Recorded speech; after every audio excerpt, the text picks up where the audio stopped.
Welcome back. جیسا کہ ابھی ہم ڈسکس کر رہے تھے کہ جو امیروں اور غریبوں کے لیے جو علیحدہ علیحدہ قانون بن چکے ہیں, یعنی قانون تو ایک ہے لیکن امیر اگر کوئی کرے گا تو اس کی چھوٹ ہے.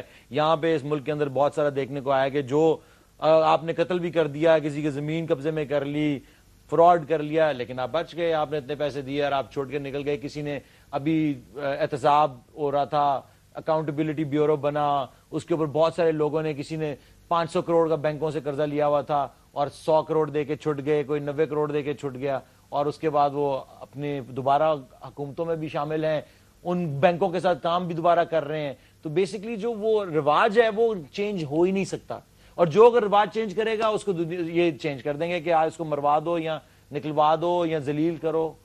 وہ ٹھیک ہے, ہم مایوس نہیں ہیں, we see this but we also know the solution. یہ اچھی بات ہے, کرنے دو ان کو, ایکسپوز ہو رہے ہیں یہ لوگ. اب یہ اس کے بعد ان کے پاس کوئی دلیل نہیں ہے یہ کہنے کے لیے کہ اس سسٹم کو ہم چلانا چاہتے ہیں. آپ مجھے بتائیں جو حکمران اس وقت بیٹھے ہوئے ہیں اس ملک کے اندر, جو ان کے خلاف کیا کم ثبوت تھے؟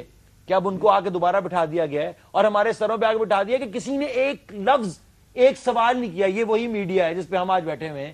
اس میڈیا نے ایک لفظ نہیں بولا جب وہ حکمران آئے ہیں اور آ کے انہوں نے اپنی سنبھال لی ہے سب کچھ, اور انہوں نے کہا کہ بھائی اب ہم کچھ نہیں بول سکتے, اب ہم ڈر گئے. یہ کیا ہے؟ اس بات کو یاد رکھو جو کہ برنارڈ لوئس نے بات کہی تھی کہ ہمارا پورا کفر کا نظام جو دنیا پہ قائم ہے یا وکیلوں پہ قائم ہے یا میڈیا پہ قائم ہے, جرنلسٹ پہ قائم ہے. ہم ان کا طریقہ کار ہی یہی ہے, اور یہ اسی سچ کی لگن, سچائی کی تلاش, سچائی کی لگن اور truth but nothing but truth, یہ جو ان کے سلوگنز ہیں یہ سے جھوٹ کے علاوہ کچھ نہیں ہے. اس کا مطلب اس میں آپ کو کچھ مجاہد ملتے ہیں.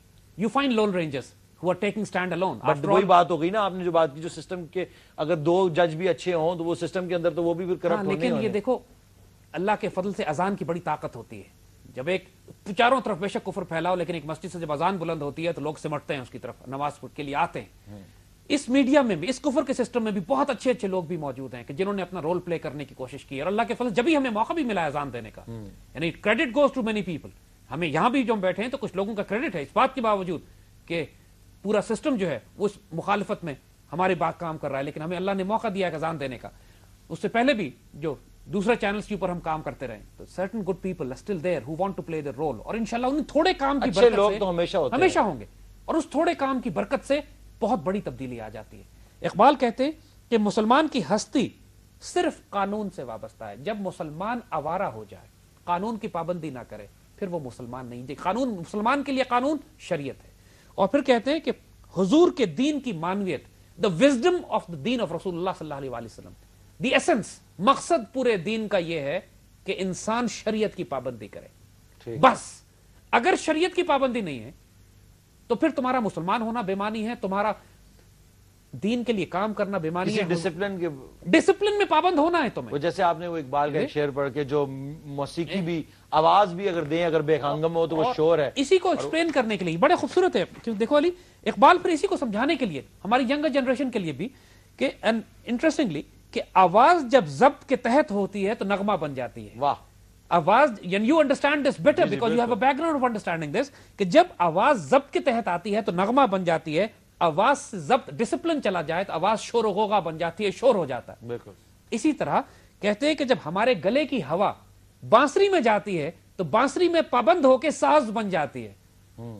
یعنی خالی ہماری ہوا سے آواز نہیں نکلتی, لیکن آپ اس کو پابند کرتے ہیں کسی انسٹرومنٹ میں تو وہ ساز بن کے نکلتی ہے. پھر اسی طرح کہہ رہے ہیں کہ اے ملت, کیا تو جانتی ہے کہ تیرا راز کیا ہے, تیرا قانون کیا ہے, اس زمین کے نیچے تیری عزت کا راز کیا ہے. ہمیں اس زمین کے نیچے عزت کس چیز سے ملتی ہے؟ Do you realize this, do you know this? تمہیں اس زمین کے نیچے جو تمہاری وزڈم ہے, تمہاری عزت ہے, تمہارا وقار ہے. دنیا میں تم حکومت کرتے تھے, کس وجہ سے کرتے تھے؟ وہ اس وجہ سے کہ تمہارے پاس ایک زندہ کتاب ہے قرآن. وہ قرآن ایک کہنے کو تو قدیم کتاب ہے لیکن اس کی حکمت لازوال ہے. It's a book which may be old but its wisdom is immortal.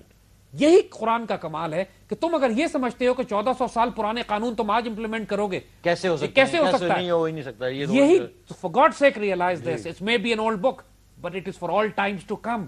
کیونکہ تم آخری امت ہو, قرآن آخری کتاب ہے, تمہارے نبی آخری نبی ہے, اور جیسے جیسے وقت گزرتا جا رہا ہے اس کی ریلیونس بڑھتی جا رہی ہے, اور قرآن اپنے راز اپنے زمانے کے مطابق کھولتا چلا جاتا ہے. اور قرآن پابند کرتا ہے مگر اس کے نتیجے میں تم آزاد ہوتے ہو. یو وانٹ فریڈم, ایک سجدہ جسے تم گراں سمجھتے ہو 1000 سجدوں سے دیتا ہے آدمی کو نجات. آج تم کو ٹیکسز دینے پڑتے ہیں, تمہیں کیپٹلزم کمیونزم کو فالو کرنا پڑتا ہے, سود دینا پڑتا ہے, کفر کے اپنے آپ کو بے عزت کرانا پڑتا ہے پوری دنیا میں. جس طرح ایئرپورٹس پہ وہ تمہیں بے عزت کرتے ہیں, تمہارے ویزے پاسپورٹ سٹیمپ کرتے ہیں, تمہیں لائنوں میں کھڑا کرتے ہیں, تمہیں ہیوملیٹ کرتے ہیں. یہ سب اس لیے کر رہے ہیں کہ تم مسلمان نہیں رہے ہو, تم نے قرآن کو ترک کر دیا ہے, تمہاری سیلف رسپیکٹ, عزت, ڈگنیٹی اور غیرت کمپرومائز ہو چکی ہے. تم بھیک مانگتے ہو ان سے جا کے, تم اپنی حفاظت کے لیے ان سے ڈیفنس الائنس کرتے ہو, تم ان کو پیسج دیتے ہو, راستے دیتے ہو. تم نیٹو اور امریکہ کے ساتھ مل کر سمجھتے ہو کہ ہم نیٹو اور امریکہ سے کیسے لڑ سکتے ہیں. اس لیے تم ذلیل ہو رہے ہو دنیا میں آج. وہ کہتے ہیں کہ اس قرآن کی پابندی کی وجہ سے جو بے بس اور کمزور انسانیت کے شکاری بے بس ہو جاتے ہیں. جب تم قرآن کی پابندی کرتے ہو, اقبال نے لفظ استعمال کیا ہے انسانیت کے شکاری.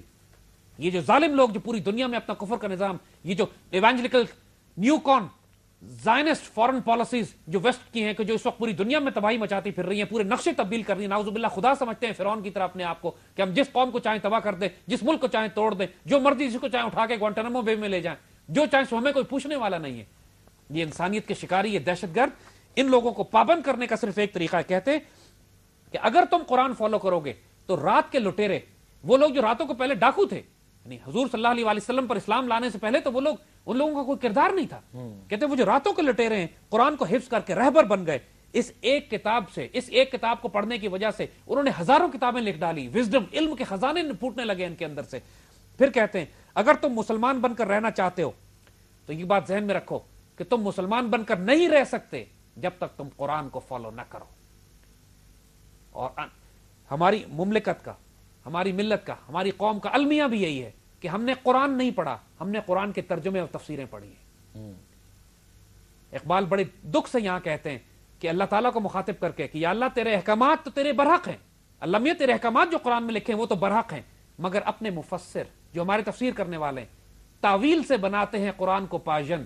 یعنی تعویل اتنی کرتے ہیں کہ قرآن کو سنسکرت کی ہندو کی کتاب بنا دیں. ہندو مذہب کی کتاب ہے پاجن, کمپلیکیٹڈ, مشکل بک ہے. یعنی جس طرح ہم لوگوں سے کہا جاتا ہے کہ اقبال بڑا مشکل ہے, اس طرح ہمارے بچوں کو یہ بھی کہا جاتا ہے کہ قرآن بڑا مشکل ہے, یار عربی سیکھنے کی ضرورت نہیں ہے, قرآن پڑھنے کی ضرورت نہیں, بس کچھ ترجمے پڑھ لو. ترجمے سے قرآن کی وزڈم نہیں آتی.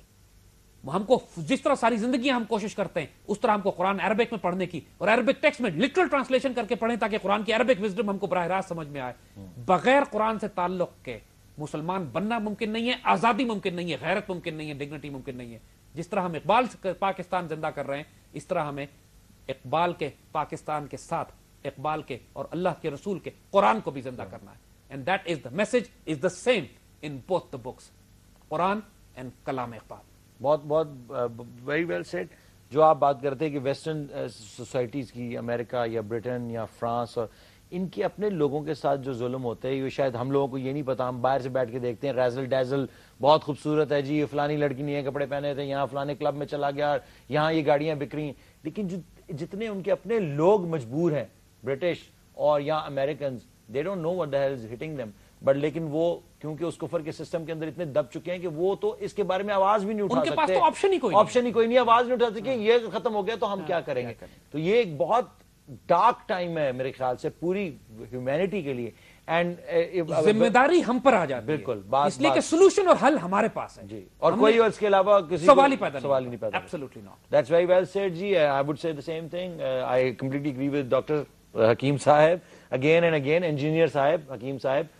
And thank you very much for joining us again on the second season of the episode 28, Iqbal Ka Pakistan. This revolution will be televised. Inshallah.